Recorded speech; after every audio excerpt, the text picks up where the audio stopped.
If clutter keeps coming back in your home, it doesn't mean you're lazy or bad at keeping things organized. Very often the reason is much simpler. You just have more stuff than your space can hold.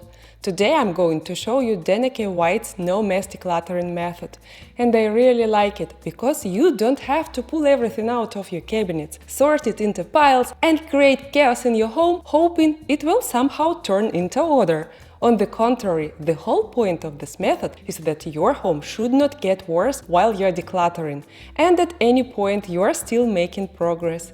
Even if you only have 10 to 15 minutes, even if you can be interrupted at any moment, you'll still keep moving forward. And that's exactly why this method works so well in real life, not just in theory. So, let's get started. Usually, when our home feels cluttered, we think we just need to organize the space better. It feels like if we buy containers, create a beautiful storage system, and put everything neatly in place, then order will finally appear. But the No Mess Decluttering method suggests looking at the problem in a completely different way. Very often, the problem is not that things are poorly organized. The problem is that we simply have too many things for the amount of space we have. And this is where it gets interesting. A container is not a place where you're supposed to cram in as much as possible. A container is a boundary. A drawer, a shelf, a cabinet, a basket. All of these are containers. And each one honestly shows how many things can be there without chaos. So everything is visible, so the item you need is easy to grab and just as easy to put back. And one more important thing before you begin. Prepare a trash bag and a box for the things you plan to give away. You really don't need anything else special. And anything that belongs somewhere else gets taken back to its proper place right away instead of being tossed into put away later piles. That's exactly why this method is called No Mess Decluttering. Now let's go through each of the 5 steps. Step 1 is trash, and this is very simple. We are not tackling the whole kitchen or an entire room all at once. We are choosing just one small zone. I'm going to show you using this pull-out kitchen drawer where I keep all kinds of random things. First, I remove anything in here that is clearly trash. That means random papers, anything expired, empty packaging, pens that don't write anymore, and really anything that should have been thrown away a long time ago. At first glance, this step may seem too simple, but that's exactly the point. You see results right away, and you don't have to make difficult decisions from the very beginning. So first you create quick improvements, and only after that do you move on to the more difficult things. Once I remove everything from this pull-out drawer that's obviously trash, this area already looks better than it did before. Even if I stop right here, progress has already been made.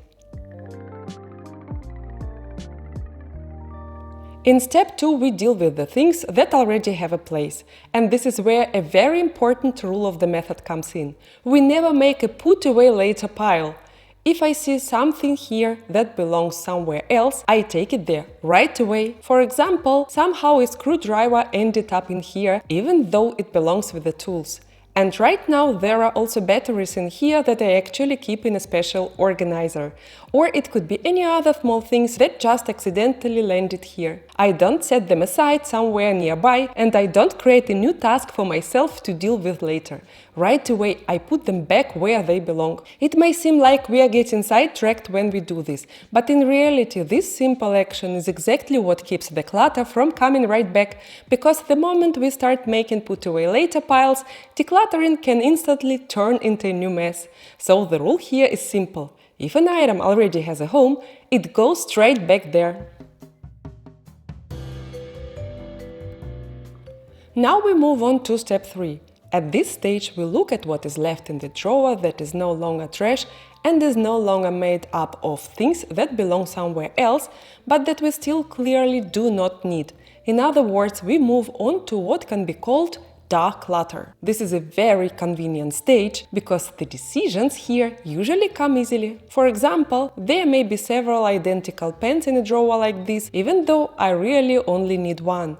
There may also be some part from an item we no longer even have, or an object that seems fine, but in reality has just been sitting there unused for years. And all of that I no longer keep. I put it into the giveaway box. At this stage, there is no need to immediately start trying to sell things and create a whole new task for yourself. It's much simpler than that. I just need to get these things out of the space. I personally really like this step because it motivates me to keep going and it feels psychologically lighter. We are not starting with the most difficult things. We begin with simple decisions. And because of that, the whole decluttering process feels much calmer. And one more thing is important here. If an item makes you hesitate, that means it does not belong in the dark clutter category yet. And that is completely normal. You don't need to force yourself through those decisions right now. You just keep moving on. Step 4 is called 2 questions, and this is probably the strongest part of the whole method, because this is exactly the stage where people most often get stuck. We often don't know where to put an item, where it belongs, or whether we need it at all. The first question is, if I needed this, where would I look for it first? For example, in this drawer I keep toothpicks and lens cleaning wipes. And if I know that this is exactly where I would look for them, then they stay here. So with this method you don't move something just for the sake of moving it somewhere else. If this is the first place where I would look for it, then this is where it belongs. For example, right now in this drawer there is a gift certificate that my relatives gave me. And here I ask myself, if I wanted to use it, where would I look for it first?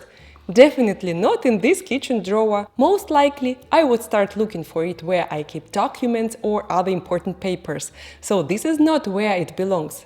At this stage, it's very important not to confuse the true first place you would look with some random place where the item was simply tossed. If you really would look for it here first, then it stays here. If not, then it immediately gets taken to its real place. The second question is, if I needed this, would I even remember that I already had it?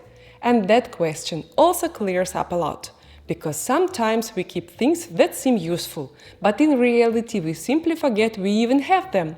For example, if I would not remember that I already have these cake candles, then when I need them, I will most likely just go out and buy new ones. And that means that in reality this item is not helping me, it is just taking up space.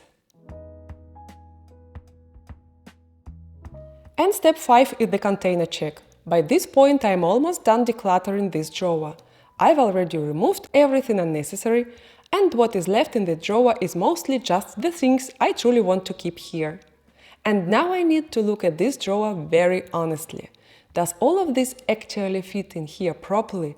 Not just in the sense of, well, it technically fits, so fine, but in a way that makes the drawer easy to use every day. So it opens easily, so I can see what's inside, so I can quickly grab what I need, and so I can just as easily put it back afterward.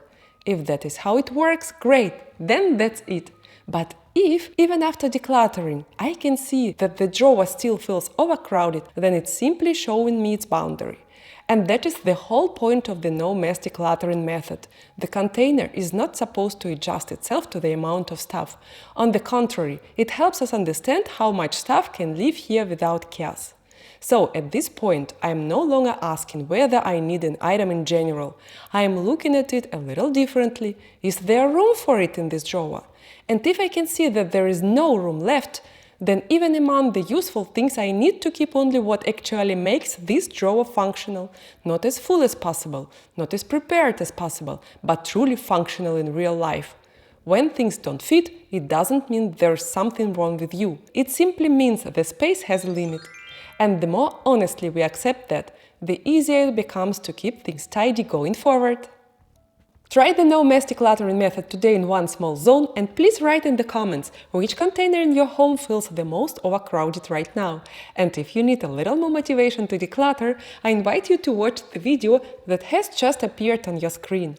If this video was helpful to you, please give it a thumbs up, subscribe to the channel, and I'll see you again very soon.